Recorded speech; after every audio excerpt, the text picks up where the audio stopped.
Welcome back to the GSTL. Currently, Slayers is up against TSL. They have already taken out the king, the player with the highest record at Symbol. They took him out. Now they're bringing out Pult. And I have to tell you, I'm a little bit worried for TSL here. They need a player that is able to win a few games because Symbol is already gone. And if you just think about who is still sitting on the Slayers bench, it's going to be a pretty tough battle for TSL. They have very good Zerg players in lineup still. But they are up against players like Koka, who recently just got an all kill in the GSTL. There's still JYP waiting, and of course we also have Puzzle, two very strong Protoss players. And I think it's down to Pult now. Yeah. He doesn't have to win every game, but he has to win at least 2 in order to bring TSL into good position. Yeah, he has to at least pull them far into the lead because, like I said, I feel like TSL is like a brick wall. They have solid players. Every player they have is good. But the depth that Slayers has not even been tapped into yet. We've seen Clyde and Brown, two players most people haven't even expected to necessarily see. You know, everybody knew once Clyde was the first player that's who was going to come out first, but even that was a little bit surprising. Slayers has so much more up their sleeve. If Pult doesn't win here on Antigua Shipyard, things may spiral out of control. This is the GSTL Slayers against TSL with Caldor and Wolf.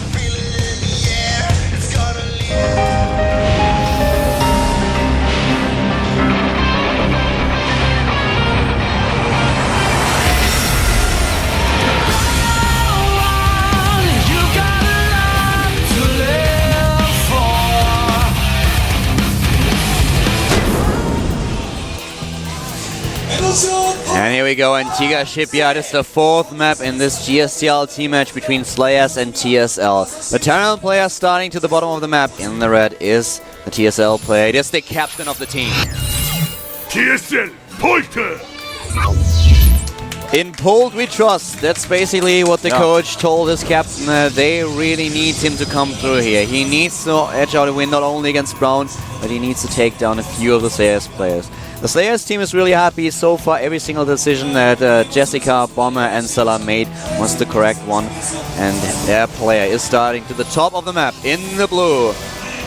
We have Slayers, Brown!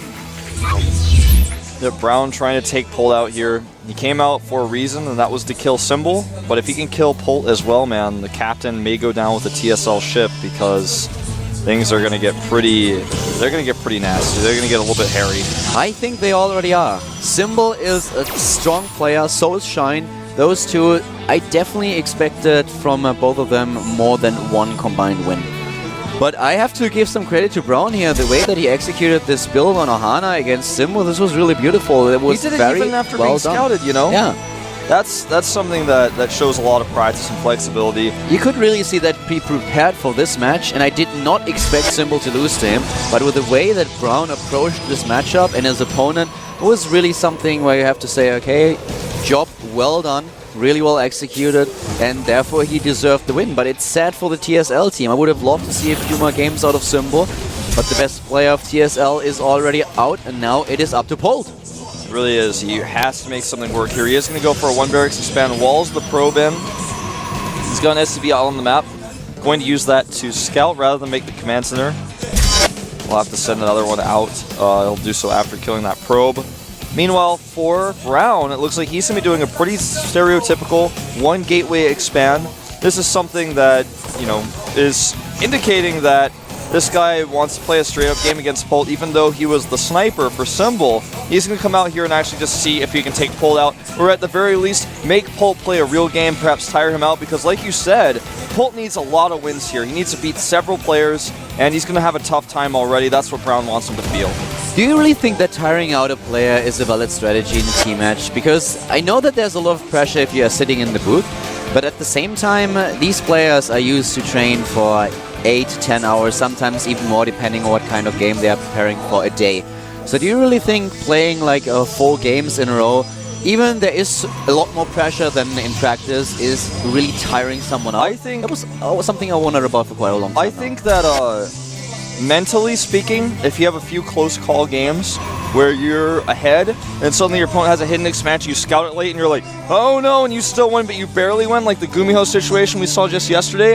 If you play a few games like that, then yeah, I think you start to get a little bit worried and a little bit less confident. I guess tired out is not really the best phrase to use. Mentally exhausting, though, I think is what you could say. If you mentally exhaust someone, it makes it a lot more difficult for them to concentrate. And if Brown actually plays a long game here and makes this really difficult for Polt, if Polt has to play a really tough game and he feels like maybe he's going to lose, then maybe, just maybe, the next game he plays, he feels less comfortable. That's my opinion on it. Oh, he's going to get a Stalker, though. That's going to make him feel pretty good so far. Yeah, Ollie Stalker for breakfast. This is yummy. I never tried it. You never tried a Stalker? No, I didn't eat it yet. Best thing in the morning, I tell you. With bacon, beans, and a Stalker.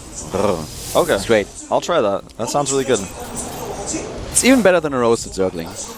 Do you do this without stem, or do you prefer it with stem? It depends. Sometimes a little bit too spicy, you know? And yeah, it depends. I mean, sometimes I can eat it, but you know, if you over-stim, then it's definitely a little bit too much sometimes, and you ruin the whole thing. I heard that flank on the Stalker is really good. But, yeah, I didn't try it. I'll try it sometime. Okay. He's going to spot this pylon, actually, maybe. Oh, I don't think he got close enough. Nope.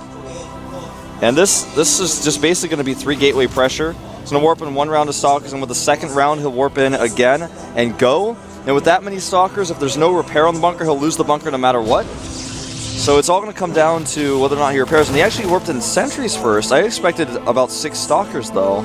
Interesting. We have a pretty decent defense for Polt at this point. He already has the first few Marauders on his way. Stim is also being researched. He won't be ready just in time. But still, this is definitely something that could backfire.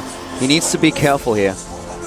I'm just weirded out by the unit composition of Brown. See what he's going to do here next. Alright, here's some Stalkers. The Stalkers just do bonus damage to armor like the bunker, so I like to, when I do this, I like to have a lot of Stalkers. He's going in with 4 though. Guardian Shield is up. He will target the sound. There are 4 shields available. No SCVs here. No, he retreats immediately. Uh-oh. He needs to buy some time. Stim is halfway done. With Stim, this would be so much easier to hold. Yeah, but I think he's already done it. He's got the SCVs out now. Stim is almost done. Warping in another Sentry and another Zealot. The army supply right now, 24 to 29 though, in Polt's favor. Walking up the ramp once again. The SCV is being pulled. Force fields being used, trapping a small marine force at the front, taking them down. No concussive shells as he is going for Stim and combat shields here. Oh, Stim is not done just yet, but suddenly the sentries are under pressure. Army supply is currently 24 for Polt, 18 only for Brown. And the biggest concern here is not how many sentries he lost or whether he gets away or how many units he kills. It's, in my opinion, now he's kind of in a weird, awkward position in tech because he's getting 1 Forge in charge. And Polt's already got Stim and combat shields +1, a little bit later than I would have expected to see out of him with this type of build, but when the drop play starts going on, that's gonna be the big question. How well can he hold? Okay, there's 3 gates. See how well Brown can transition out of this one, because his tech is a little bit weirdly placed. He does not have robotics. He's gonna need Templar tech to really hold the big bio pressure from Polt well. And we have a transition straight away from Brown into the Templar Archive. He's not messing around with some kind of Colossus transition. He wants to go for Storm and Archons. And this is a little bit partying style. Yeah, well, I mean, it's what he has to do when he's going for charge like this. With a late robo, he can't do anything else. And talking about Brown just in general, I mentioned it in the last game already briefly, but it was so weird to me to just see how Parting and Off Brown both made their splash, were able to win a Code A qualifier, then won Code A, advanced to Code S, and one of those players, the Startail player, he stuck around. He turned out to be one of the best Protoss versus Terran players that you have in the GSL in the whole wild world, and he has won game after game ever since. And Brown, on the other hand, he just disappeared in the blink of an eye. Yeah. And now he's making a little bit of a comeback, but once again losing his Stalker. He doesn't really pay too much attention to the minimap, does he? That's the second forward Stalker that he loses. He could be a little bit more careful about that, for sure. Losing a Stalker there can really turn the tide of a battle later on. +1 armor about to finish for him. It's going to be pretty much evenly timed with Polt's +1, so they're going to be on even upgrades when this fight occurs. He's going to need that Storm, though, because with this many bio units with healing going on, Stim, of course, it's going to be really scary to defend. Polt actually has not brought all of his army with this attack, though. He's got some units at home in case of a run-by. Polt is really strong in this matchup. This is something that we pointed out earlier, and he's going for the third base right now. He has the first few medivacs queued up, so he will... Oh, actually, that is actually medivac number 3, number 4. There they are, the first two. And he will be able to just start his drop play now. Yeah, and this, not only the drop play, but just having that healing there makes him able to stem a lot more. And it's going to be very scary for Brown to engage. But with Storm ready, he's already got 3 Templar out. Storms are set on those Templar. We're going to see how well he can use them. 4th one coming in right now, plus 2 armor on the way. Needs to probably get a 2nd Forge pretty soon. He can afford that. And he's just basically trying to cautiously take that third Nexus gets started here. He's going to delay the command center of his opponent as well, as he's out of position right now. Yeah, the SCV dies immediately, and therefore he has to send a new one over in order to restart the production of the command center. And do we have a small engagement here? No, the Marines are actually taking out those 2 Zealots. And at the same time, we have now in the middle of the map just Brown trying to get rid of the scouting factory and securing himself a 3rd base. But the drop that we mentioned earlier for Polt is now moving in. He doesn't care about those D-Stalkers at all. There are not enough feedbacks. And there it is, that drop with 4 medivacs. Killing every single Stalker, and Zealot immediately. He's taking down the pylons as well, and Brown certainly is in trouble. This storm is spot on, but will it be enough? I certainly doubt it. No, it doesn't look like it, but with these Zealots coming in, he will force him to lift out. Problem is his 3rd base is under attack, no cancel. And I feel just Brown getting way out multitask here. Polt scans, he's like, wait a minute, your units weren't at your 3rd. Are you sending him to your main? He's like, wait, you don't have him at your main either? He's like, I guess I'm going to stay here then. This multitasking is way too much for Brown to handle, apparently. He's losing another gateway now. The pylon is already dead. Another one dies slowly but steadily. Polt is whittling down his opponent's unit count, and this is bad news. Even though all these units are down to the red, he is still able to do damage. He takes down pylon after pylon, Zealot after Zealot, and goes straight for the probes. This is just way too much. Look at that positioning. Not able to use the Zealots to attack him. He's now doubling the supply of Brown. And this drop has just gotten out of control. He lost his 3rd base as well. Polt's 3rd is up. He's remaking a 3rd Nexus, but there's no way. Polt was already ready to retreat. He wanted to lift up his units and just go back again. And then he suddenly realized, well, wait a second. You don't really have a lot of units to defend against what I'm doing here, so I might just continue. This is... Wow. There's no chance in the world for Brown to come back unless Polt goes out and goes to McDonald's for a minute and they have trouble with his order and it takes a long time and then he comes back here. I mean, he's got double supply of his opponent. He's got 2-2 on the way. He has his 3rd base mining. That's something that his opponent does not have. The resources lost, 3,400 to 9,000. Oh god, Polt now even with the Ghost Academy. Things spiral out of control very quickly when medevacs are out at this stage of the game, when you do not have Colossi, because storms are not always surefire. And here comes Polt, the army supply, 104 against 38. Even with a perfect storm, it might be too much. The storms are decent, the force fields are nice, but the army size, that is the problem that he has to deal with now. GG. A very straightforward win by Polt. Yeah. And this is exactly what his team needed. And this is probably what even Slayers expected. They brought this guy out as a sniper, and he baits out Polt as well. Wolf, is it time for Coca? I think so. I would pick Coca here. I think now is the time for Coca. Polt is successful against Brown. He ties the series up 2-2. We have Box and Jessica. That's actually a cute picture. Yeah, I like that shot. Well, after that, you don't want to pull out Puzzle here. The map is going to be... Oh, yes. This is so going to be Coca. The map, guys, is going to be Metropolis. When you have a map pick like this and you use it, this is the best way to get 2 bangs to the buck. You get the player you want, good against Terran, and you also get the map that you want. And this is the chance they're going to take. They're going to pull Coca out here. And Polt is going to be a little bit scared about this. I think he can beat Coca. Yes. But this game may be one of our deciding games because not only is Coca good against Terran, but he's also decent against Protoss. And ZVZ is not something he's known for, but he's a strong player. We saw him get an all kill already. This guy is on fire right now. And TSL is running short on top-notch players. On the other hand, if I want to send out a Zerg player that is able to win a mirror match, and I am the TSL coach, I would definitely rely on Hyun, who was just now preparing for 2 ZVZ matches in the GSL Code A, and he won both of them. Very important here. So he's definitely a player that could win a mirror match here. He prepared for the match quite a lot. But is it going to be Koka? We are going to find out as we have the map pick. There he is. Yes, it's him. Koka coming out. And Paul, well, I think he already knew when he won the game against Brown that he's going to face a Zerg now.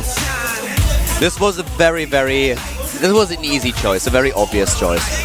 Yeah, and right now Slayer's is 1 step ahead. They snipe somebody, pull out Polt. Now they've got somebody prepared for Polt.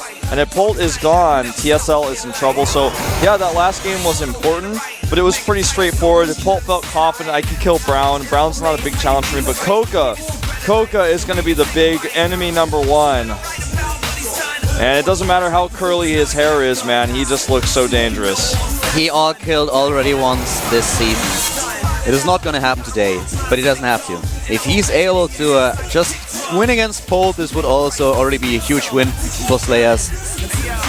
Yeah, and I think he will do more than that if he beats Polt. At least in the second game, if he beats Polt, he will look good. This guy is not only good against Terran, but he's just an all-around top-notch player.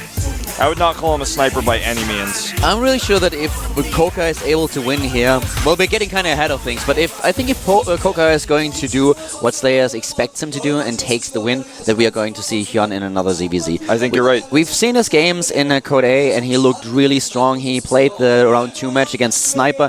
He won with 2-0, and he's just a very, very strong player in this matchup. So I think this might be exactly what he's going to do, for the reasons that you already mentioned, because Koka is not only a player that is good against Terran, but also good against Protoss. And he's not bad against Zerg, but it's just not what he's known for. And Hyun is gone, you know, so what kind of map do you pick? You have maybe...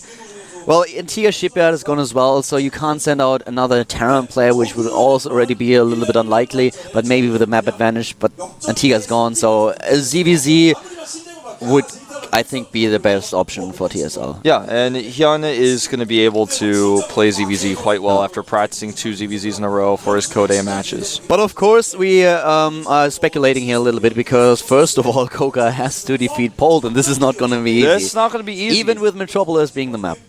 And on the other hand, if Polt wins here, this puts Slayers into an uncomfortable position as well. Oh, so this, I mean, it's not as uncomfortable, I would say, as if TSL loses Polt, but it's still not going to be an easy choice to make. They will be a step ahead. As you pointed out earlier, right now the advantage is for Slayers because they are able to pick player and map.